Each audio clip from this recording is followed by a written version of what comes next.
गौतम बुद्ध ने कहा था कि एक खुखार जंगली जानवर की तुलना में एक कपटी और दुष्ट मित्र से ज्यादा डरना चाहिए, क्योंकि जानवर तो सिर्फ आपके शरीर को नुकसान पहुंचाता है, लेकिन एक कपटी और धोखेबाज मित्र आपकी बुद्धि को नुकसान पहुंचाता है। एक बुरा मित्र ही आपको ऐसी दशा में ला सकता है जहां आपको लगने लगे कि ये दुनिया बहुत बुरी है, अब यहाँ जीकर भी क्या फायदा है। और ऐसा तब होता है जब आपके साथ विश्वासघात होता है, आपको धोखा दिया जाता है, और धोखा भी उसी व्यक्ति को मिलता है जिसने दूसरे पर अंधा विश्वास किया हो। कभी भी हम किसी पर एकदम से भरोसा नहीं करते, भरोसा धीरे धीरे बढ़ता है, लेकिन एक समय आने के बाद यह भरोसा इतना मजबूत हो जाता है कि हम उस व्यक्ति के लिए अपने आंख, कान और दिमाग सब बंद कर लेते हैं। और फिर ऐसी स्थिति में ही हमारा सबसे विश्वास पात्र व्यक्ति हमें इतना बड़ा धोखा दे देता है कि हमारा दुनिया पर से भरोसा उठ जाता है और हम हर किसी को शक की नज़र से देखने लगते हैं। असल में देखा जाए तो ये दुनिया धोखे पर ही चल रही है। हम अपनी जिंदगी में कभी ना कभी, कहीं ना कहीं, किसी न किसी को धोखा देते ही रहते हैं, और दूसरे लोग भी हमें धोखा दिए जा रहे हैं। दूसरे धोखा दे तो बात समझ भी आती है, लेकिन हम तो वर्षों से खुद को ही धोखा देते आ रहे हैं। हम स्वयं को ऐसी ऐसी बातें समझा देते हैं जिससे हमें सच्चाई का सामना न करना पड़े और हम झूठी दुनिया में ही खोए रहें। धोखा या विश्वासघात दो धारी तलवार की तरह होता है। हमें लगता तो है कि हम सामने वाले को धोखा देकर उसे मूर्ख बना रहे हैं, लेकिन ये धोखे की तलवार आज जितनी गर्दन सामने वाले की काटती है, भविष्य में उतनी ही गर्दन हमारी भी कटती है। दोस्तों, आज की इस बौद्ध कहानी के माध्यम से जानेंगे कि हम खुद को धोखे या विश्वासघात से कैसे बचा सकते हैं, और वीडियो के अंत में हम ऐसी 10 निशानियों के बारे में भी जानेंगे जो एक धोखेबाज और झूठे व्यक्ति में पाई जाती हैं। एक युवा व्यक्ति बहुत ही क्रोधित अवस्था में पहाड़ी की चोटी से कूदकर आत्महत्या करने जा रहा था। जैसे ही वह पहाड़ी के शिखर पर पहुंचा, वह जोर से चिल्लाया, यह दुनिया इतनी बुरी क्यों है? यहाँ सब इतने स्वार्थी क्यों हैं? अब मेरे जीने का कोई फायदा नहीं। उसी पहाड़ी के शिखर पर एक बौद्ध भिक्षु अपनी ध्यान साधना में लीन थे। इस युवा व्यक्ति की तेज क्रोधित आवाज को सुनकर वे ध्यान से जागे। उन्होंने देखते ही समझ लिया कि युवा व्यक्ति यहाँ आत्महत्या करने आया है। वह व्यक्ति पहाड़ी से कूदने ही वाला था कि बौद्ध भिक्षु उसका हाथ पकड़कर उसे पीछे खींचते हुए बोले, क्या हुआ? आगे का रास्ता खत्म हो गया क्या? युवा व्यक्ति ने कहा, कैसा रास्ता? यहाँ तो कोई रास्ता ही नहीं है। मैं तो यहाँ से कूदकर आत्महत्या करने वाला हूँ। बौद्ध भिक्षु ने कहा, मरना तो एक दिन सभी को है, लेकिन तुम्हें इतनी जल्दी क्यों है? युवा व्यक्ति ने कहा, क्योंकि ये दुनिया रहने लायक नहीं है। यहाँ सब स्वार्थी हैं, सब धोखेबाज हैं। मैंने जिस पर भी भरोसा किया, सभी ने मुझे धोखा दिया। मेरे सगे भाई ने मुझे धोखा दिया, मेरे मित्रों ने मुझे धोखा दिया, लेकिन आज तो हद ही हो गई। मेरी पत्नी ने भी मुझे धोखा दे दिया। वो एक अमीर व्यापारी के साथ चली गई। इतने सारे धोखे मिलने के बाद अब मेरा इस दुनिया में जीने का कोई मतलब नहीं।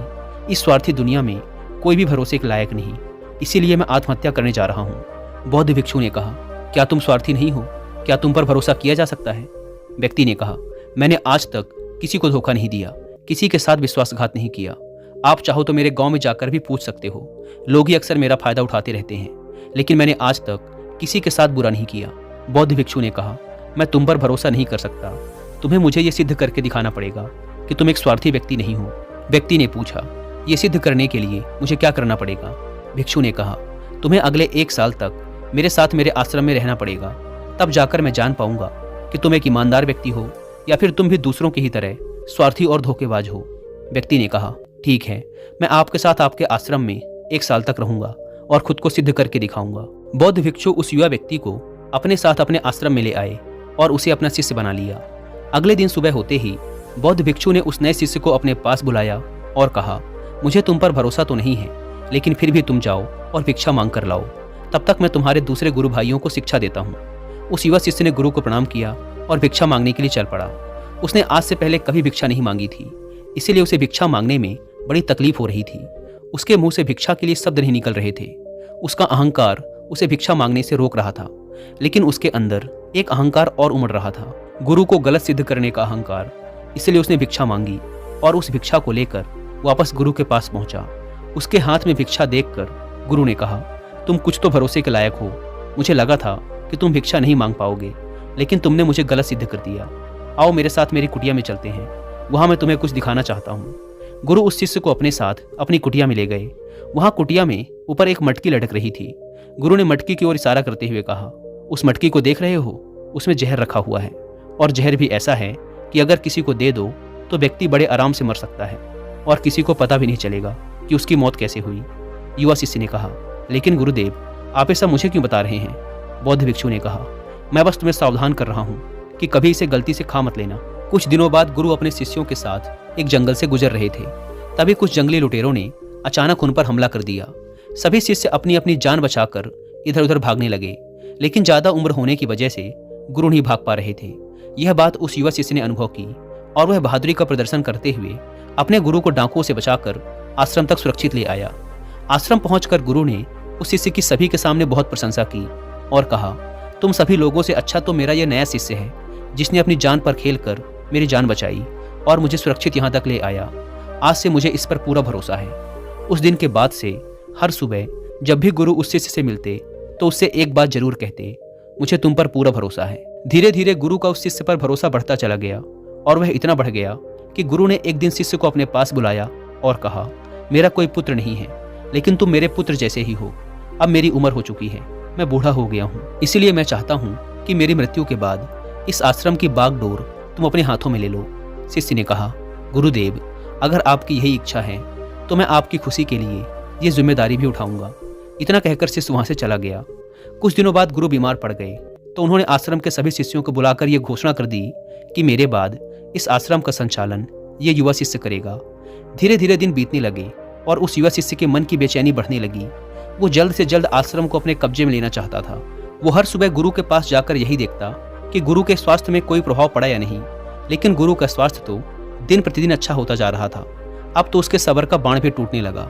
उसके रातों की नींद चली गई। वह हर समय यही सोचता रहता कि कैसे गुरु को रास्ते से हटाया जाए और किसी को पता भी न चले। कभी वह सोचता कि गुरु को नदी में धक्का दे देता हूँ, लेकिन अगले ही पल उसे ख्याल आया कि गुरु तो अच्छे तैराक हैं, वो तैरकर बाहर आ जाएंगे। फिर कभी सोचता कि गुरु को गला दबाकर मार देता हूँ। सब जानते हैं कि मैं गुरु का भरोसेमंद हूँ, इसलिए मुझ पर किसी को शक भी नहीं होगा। लेकिन फिर वह सोचता कि अगर थोड़ी सी भी चूक हुई तो इससे बात बिगड़ भी सकती है।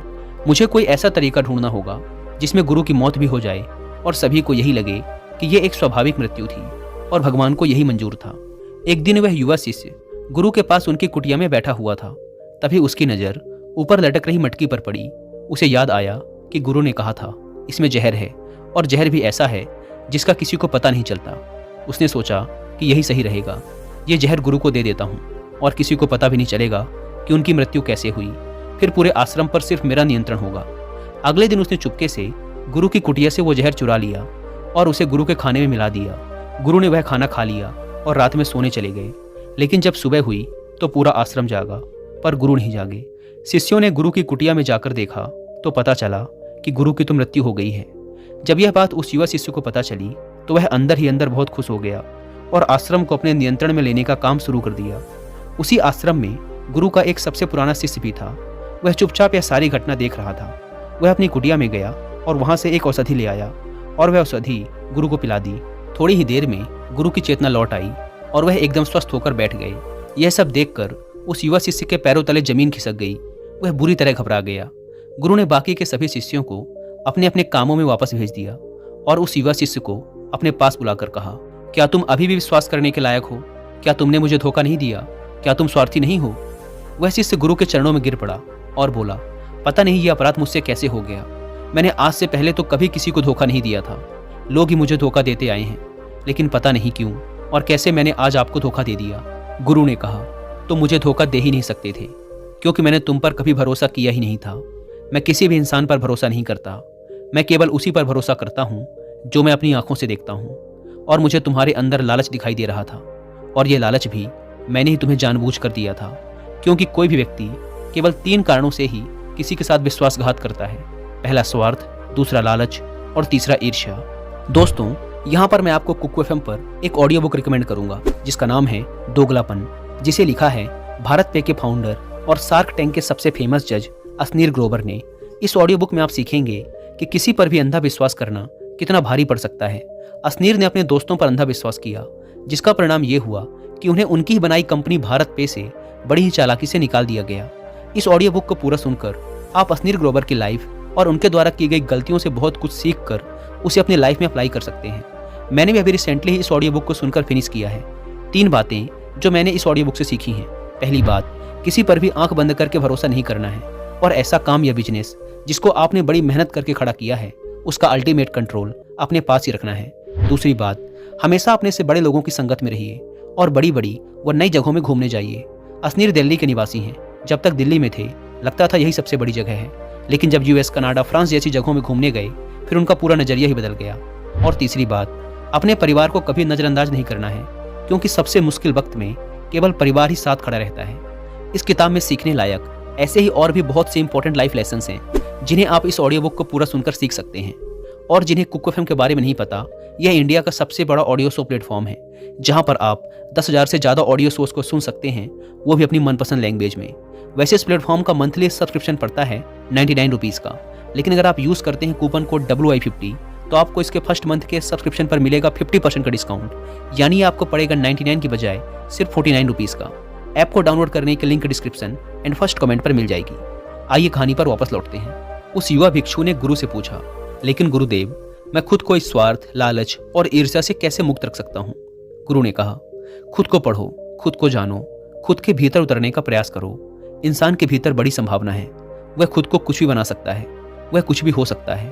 और जब तुम में कोई बदलाव आए तो खुद के भीतर झांक कर ये जानने का प्रयास करो कि तुम क्यों बदल रहे हो, कौन तुम्हें बदल रहा है, ये बदलाव अच्छा है या बुरा। खुद का आत्मनिरीक्षण करने का प्रयास करो। गुरु के ये शब्द सुनकर शिष्य ने फिर उनके पैर पकड़ लिए और कहा, गुरुदेव, मैं आपका ही शिष्य बनकर रहना चाहता हूँ और ये ज्ञान प्राप्त करना चाहता हूँ कि मैं कौन हूँ, क्या हूँ और क्यों मैं बदल जाता हूँ।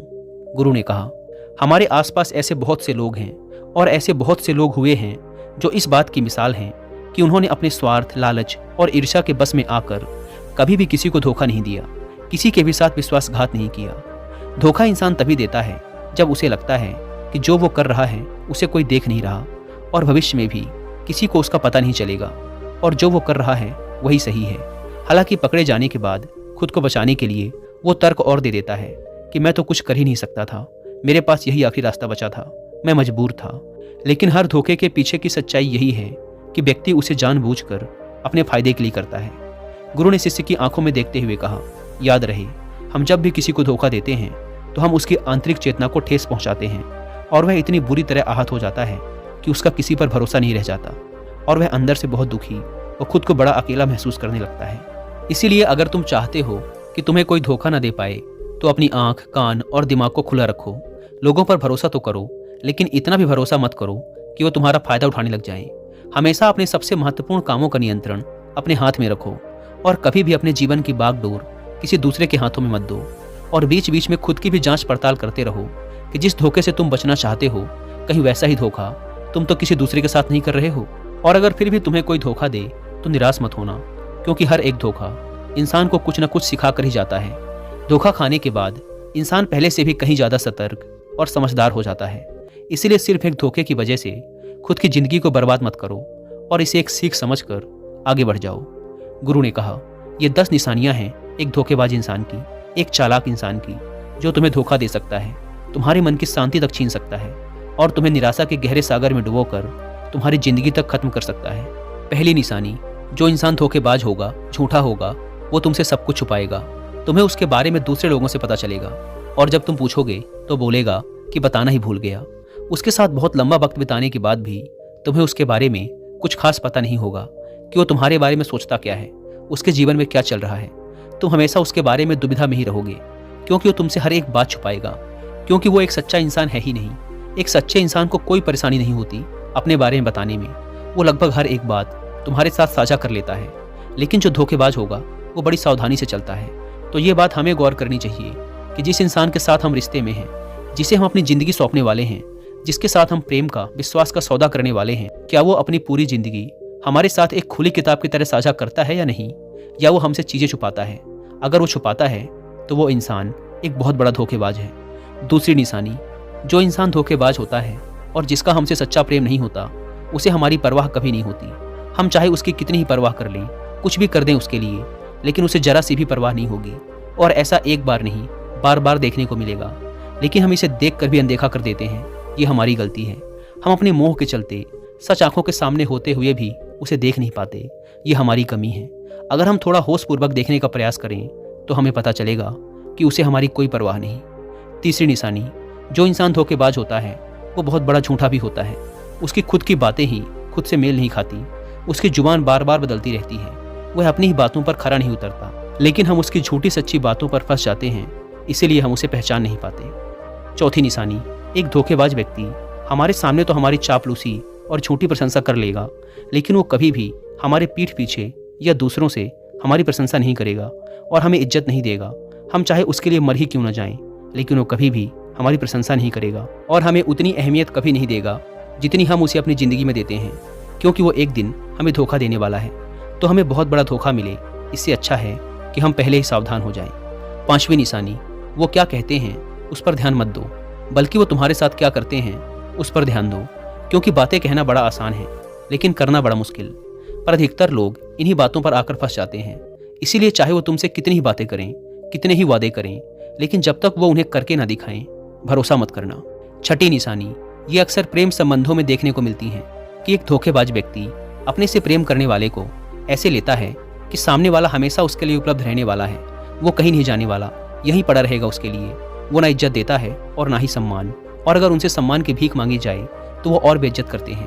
अगर किसी रिश्ते में किसी से गिड़गिड़ाना पड़े, उससे भीख मांगना पड़े कि मुझे अपना समय दो, मुझसे बात करो, तो इससे घटिया रिश्ता और कोई हो ही नहीं सकता। जिसको तुमसे सच्चा प्रेम होगा वो खुद चाहेगा कि उसका ज़्यादातर समय तुम्हारे साथ बीते। जिससे तुम्हें समय की भीख मांगनी पड़े, समझ जाओ कि उसके अंदर तुम्हारे लिए कोई प्रेम नहीं है। सातवीं निशानी, उसके पास हर काम के लिए समय होगा, लेकिन तुम्हारे लिए कभी भी समय नहीं होगा। वो अपनी ज़िंदगी में तुम्हारे लिए कुछ भी नहीं छोड़ेंगे, लेकिन तुम्हें कभी भी छोड़ देंगे। वो तुमसे बात तभी करेंगे जब उनका मन होगा, ना कि तब जब तुम्हें उनकी ज़रूरत होगी। वो तुम्हें तो किसी दूसरे इंसान से बदल सकते हैं, लेकिन तुम्हारे लिए कुछ भी नहीं बदलेंगे, ना अपनी आदतें, ना अपना स्वभाव और ना ही अपना आराम। आठवीं निशानी, वो कभी भी तुम्हारे प्रति समर्पित और प्रतिबद्ध नहीं होंगे कि चाहे कुछ भी हो जाए हम तुम्हारे साथ हैं, चाहे कैसा भी समय हो हम तुम्हारा साथ देंगे। वो केवल अपनी शर्तों पर तुम्हारे साथ रहेंगे। जब जब उन्हें आराम होगा और अच्छा लगेगा वो तुम्हारे साथ रहेंगे, और अगर उन्हें थोड़ी सी भी तकलीफ हुई तो वो चले जाएंगे, क्योंकि वो अपने आराम से बाहर आकर तुम्हारे लिए कभी भी कुछ भी नहीं करने वाले। नौवीं निशानी, वो तुम्हें हमेशा दुख पहुंचाते रहेंगे, कभी जानबूझकर तो कभी उन्हें पता भी नहीं चलता कि वो तुम्हें कितना दुख पहुंचा रहे हैं, और तुम्हारे दिल को ठेस पहुंचती रहेगी। जो इंसान तुमसे सच्चा प्रेम करता है उसके साथ तुम्हें खुशी महसूस होगी। उसके साथ रहने पर तुम्हें ऐसा लगेगा कि जैसे तुम हल्के होकर हवा में उड़ रहे हो। और अगर तुम एक धोखेबाज, एक गलत इंसान के साथ रिश्ते में हो तो तुम्हें सब कुछ भारी भारी और बोझिल लगेगा।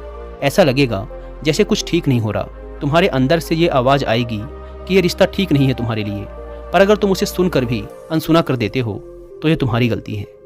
10वीं निशानी, तुम उनकी ज़िंदगी में कहीं नहीं होते, कोई विशेष जगह नहीं होती तुम्हारी उनकी ज़िंदगी में। वो जब चाहें बड़ी आसानी से तुम्हें अपनी ज़िंदगी से निकाल बाहर कर सकते हैं, और उन्हें कोई फ़र्क भी नहीं पड़ेगा। अगर तुम्हें भरोसा नहीं और सच्चाई जाननी है उनकी, तो कुछ दिनों के लिए उनकी ज़िंदगी से गायब हो जाओ। उन्हें ज़रा भी फर्क नहीं पड़ेगा, बल्कि वो तो और खुश हो जाएंगे कि अच्छा हुआ मुसीबत गई हमारी ज़िंदगी से, अब हम और आज़ाद हैं, अब हम जो चाहें वो कर सकते हैं। दोस्तों, अगर आप भी ऐसे इंसान के साथ रिलेशनशिप में हैं तो होश में आ जाइए और जितना जल्दी हो सके इससे बाहर आ जाइए। यकीन मानिए, ऐसे रिश्ते से बाहर आकर आपको शांति, सुकून, प्यार सब मिलेगा। और क्या सिर्फ वही एक इंसान है इस दुनिया में? आप एक बुरे इंसान को छोड़ेंगे तो 10 अच्छे इंसान आएंगे आपकी ज़िंदगी में, जो आपको सम्मान देंगे, प्यार देंगे। पर जब तक आप ऐसे झूठे इंसान के साथ जुड़े रहेंगे आपको दूसरे अच्छे इंसान दिखेंगे ही नहीं। लेकिन जैसे ही आप ऐसे धोखेबाज इंसान को छोड़ेंगे आपकी ज़िंदगी में अच्छे इंसान आने शुरू हो जाएंगे। एक बात और, आजकल जिन लोगों के साथ रिलेशनशिप में, प्यार में धोखा होता है, वो कहते हैं कि प्यार व्यार कुछ नहीं होता, सब कुछ धोखा होता है। आजकल सब कुछ झूठ है, लेकिन ये पूरी तरह सही नहीं है। वो इंसान जिसने आपको धोखा दिया वो प्यार का मतलब नहीं जानता था। पर आज भी दुनिया में ऐसे बहुत से लोग हैं जो प्यार करना भी जानते हैं और उसे निभाना भी जानते हैं। जिन जिन लोगों के साथ धोखा हुआ वो तो अपनी तरफ से सच्चा प्यार कर ही रहे थे ना। प्रेम तो ईश्वर का वरदान है और प्रेम पर ही ये दुनिया टिकी है। अगर एक गलत इंसान आपके प्रेम को नहीं समझ पाया तो इसका मतलब ये नहीं कि इस दुनिया में प्रेम ही नहीं है। ये दुनिया प्रेम से ही चलती है। ये हंसती नाचती दुनिया प्रेम करने वालों के बदौलत ही है। और अंत में एक बात और दोस्तों, अगर आपको अपने परिवार वालों से धोखा मिले या फिर आपको कोई गलतफहमी हो गई हो तो कोशिश यही करिएगा कि आप लोग एक दूसरे की बातों को समझें, एक दूसरे को जानें और एक दूसरे को माफ़ करें। क्योंकि दोस्तों, आपको बहुत सारे लोग मिल जाएंगे, लेकिन आपके परिवार जैसे लोग आपको पूरी दुनिया में कहीं और नहीं मिलेंगे। हाँ, उनकी बात अलग है जो आपके परिवार से थोड़े बाहर के लोग हैं, जैसे आपका मित्र, कोई दूर का सगा संबंधी या फिर कोई पड़ोसी, लेकिन परिवार के लोगों को माफ़ करने में ही समझदारी है। दोस्तों, मुझे उम्मीद है कि आपको ये वीडियो पसंद आई होगी, और जाने से पहले एक बार फिर याद दिला दूं कि कुकू एफएम पर दोगलापन बुक की हिंदी में ऑडियो बुक सुनना ना भूलें, और मंथली सब्सक्रिप्शन पर 50% डिस्काउंट के लिए आप WI50 कूपन कोड का इस्तेमाल भी कर सकते हैं। धन्यवाद।